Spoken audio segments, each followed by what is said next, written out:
ராமநாதபுரம் மாவட்டம் மண்டபம் ஒன்றியம் புதுமடம் ஊராட்சி மேற்கு தெருவில் ஆலமரத்தை தலவிருட்சமாக கொண்டு ஸ்ரீ காமாட்சி அம்மன் பரிவார தெய்வங்கள் ஸ்ரீ காத்தவராயன் சுவாமி, ஸ்ரீ கருப்பண்ணசாமி 3 சமுதாய மக்கள் சுமார் 300 ஆண்டுகளுக்கும் மேலாக தங்கள் குலதெய்வமாக வழிபட்டு வருகின்றனர். சிதிலமடைந்து கிடந்த காமாட்சி அம்மன் ஆலயத்தை மீண்டும் புனரமைக்க இவ்வாலயத்திற்கு பாத்தியப்பட்ட மறவர், யாதவர், நாடார் சமுதாயத்தை சேர்ந்த மக்கள் மற்றும் ஊர் பொதுமக்கள் கடந்த 2 ஆண்டுகளுக்கு முன்பு முடிவு செய்தனர்.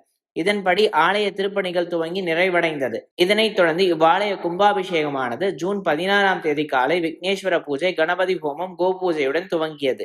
அன்று மாலை முதல் கால யாகசாலை பூஜையும், ஜூன் 17ஆம் தேதி காலை மற்றும் மாலை 2 மற்றும் 3ஆம் கால யாகசாலை பூஜையும் நடைபெற்றன. அதனைத் தொடர்ந்து ஜூன் 18ஆம் தேதி 4ஆம் கால யாகசாலை பூஜையும் ஆரம்பமானது. அன்று காலை 10 மணி அளவில் கணங்கள் புறப்பாடாகி 10:45 மணி அளவில் கோபுர கலசங்களில் புனித நீர் ஊற்றி மகா கும்பாபிஷேகம் வெகு விமர்சையாக நடைபெற்றது.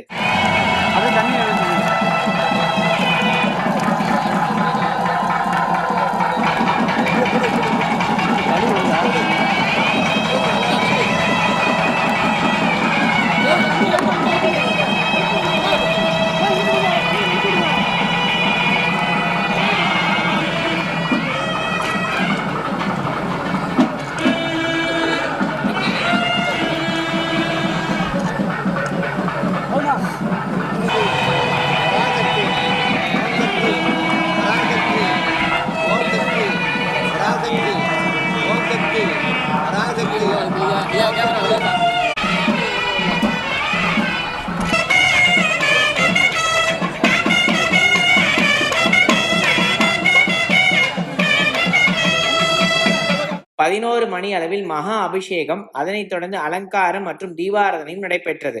இதனைத் தொடர்ந்து பக்தர்களுக்கு அன்னதானமும் வழங்கப்பட்டது. இவ்வாலய கும்பாபிஷேக நிகழ்ச்சியினை புதுமடம் மேற்கு தெரு காமாட்சியம்மன் ஆலய அறக்கட்டளை தலைவர், உறுப்பினர்கள், குலதெய்வ வம்சாவழிகள், பொதுமக்கள் ஏற்பாடு செய்திருந்தனர்.